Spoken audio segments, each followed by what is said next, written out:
Muy buenas noches, yo soy Modesto Fauno y estas son las recomendaciones del Fauno. Y bueno, hoy vamos a hablar de un director y de una película que está en cartelera, bueno, o estaba en cartelera porque esto va a salir más tarde, en los cines, si no es que está en algunos cines de la ciudad. Vamos a hablar de Darren Aronofsky, este director de origen judío que, bueno, reside en Nueva York.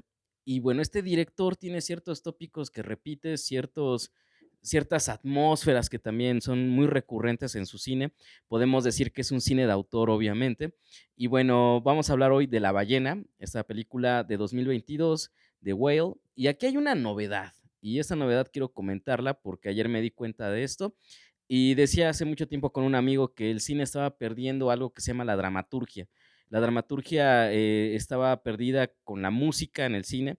Eso ya lo he explicado en otras reseñas, cómo es que la música invade al lenguaje cinematográfico y la dramaturgia la dejan a un lado. ¿A qué me refiero con la dramaturgia? Me refiero al arte de hablar, el arte de los diálogos, el arte de interactuar los personajes. En Francia se hizo mucho tiempo con el estudio de personajes, así se le llama.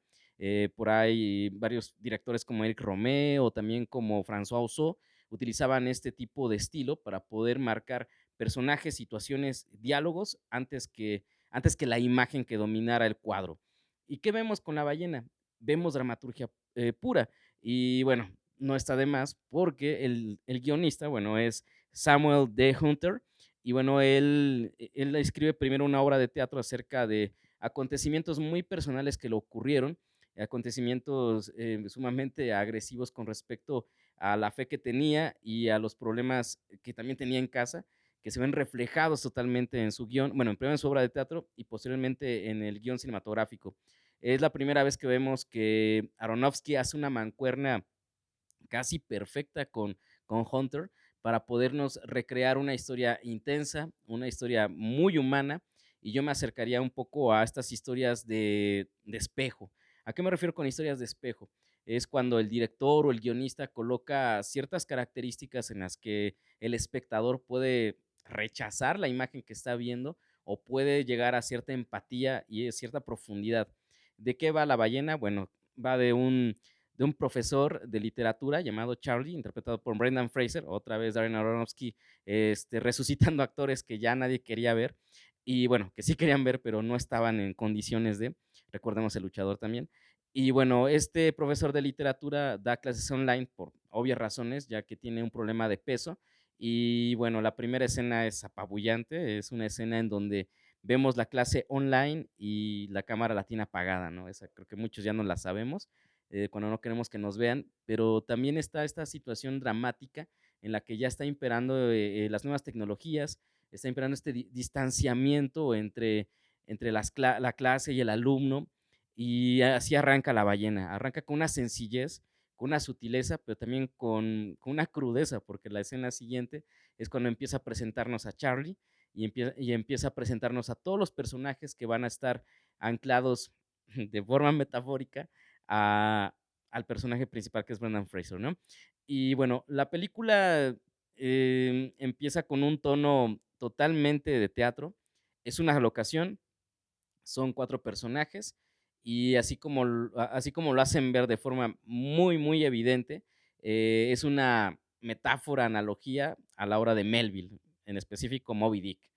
A mí me fascinó esta alegoría, metáfora que hacen en la película y cómo los personajes en verdad están intentando matar a una ballena. Y bueno, ¿quién es la ballena? Pues Charlie, ¿no? Charlie en su sufrimiento, también Charlie en su egoísmo, tratando de sumirse más y más y más en su depresión y en su adicción a la comida, termina haciendo una catarsis al final impresionante. A nivel personal, yo puedo decir que este tipo de historias que maneja Aronofsky son siempre la misma, el melodrama, así como tal, como lo digo, el melodrama siempre explotándolo hasta sus últimas consecuencias. Recordemos Requiem por un sueño, recordemos Pi, el orden del caos. Todavía en El luchador siento que hay un equilibrio entre el melodrama y la tragedia y todos los asuntos y simbologías religiosas que mete Aronofsky también, porque eso es muy típico también de él de meter cuestiones ya sea del judaísmo o del catolicismo, lo empieza a mezclar. En este caso mezcla el cristianismo también.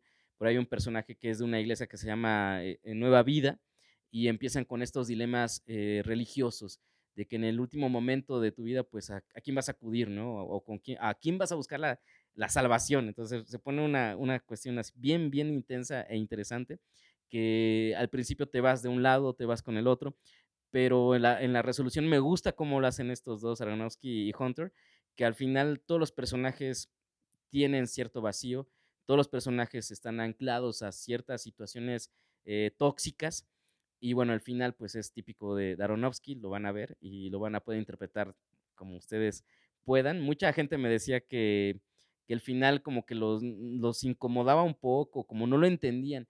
Yo creo que más bien va bajo la misma lógica de la historia, bajo el mismo universo, y se entiende totalmente, ¿no? También escuché muchos comentarios que decían que sí se les hacía, un poco incómoda la figura del personaje de Brendan Fraser. Y bueno, pues no les quiero spoilear, pero el cuerpo humano es el cuerpo humano, y yo creo que lo que intenta Aronofsky es ese espejo, como lo decía al principio, ¿no? Ese espejo donde nos podemos ver reflejados. Incluso hablaban de que había gente que estaba riéndose en las salas. Yo creo que también la risa la podemos asociar como nerviosismo o una forma de máscara para intentar, quitar la incomodidad, pero creo que esas risas sí valen, porque si hay gags, aunque no lo crean, hay gags en la película que sí funcionan, pero son gags muy, muy mórbidos. Yo creo que quien entienda ese sentido del humor que tiene Aronofsky, pues yo creo que bienvenido. Pero bueno, a mí se me hace una película que la debe de ver mucha gente. Creo que ha pasado mucho tiempo desde Freaks, desde 1900 casi 40, 50, que no se veía una obra que incomodara y es pertinente que incomode, ¿no?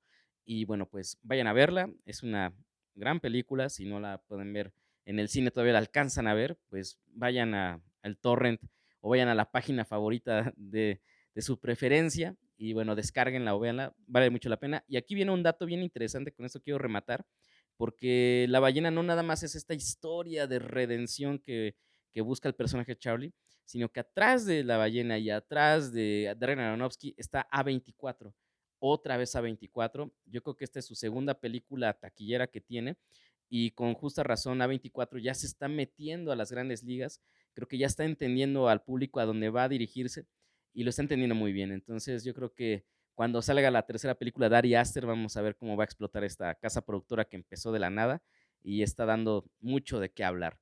Y ahora sí es todo por hoy. Muchísimas gracias. Saluditos a todos, toda Latinoamérica, Estados Unidos, a España creo que nos ven o no sé, pero si nos ven, chido. A toda la Sierra Norte, México, Pachuca, Veracruz, etcétera, etcétera. Hasta pronto.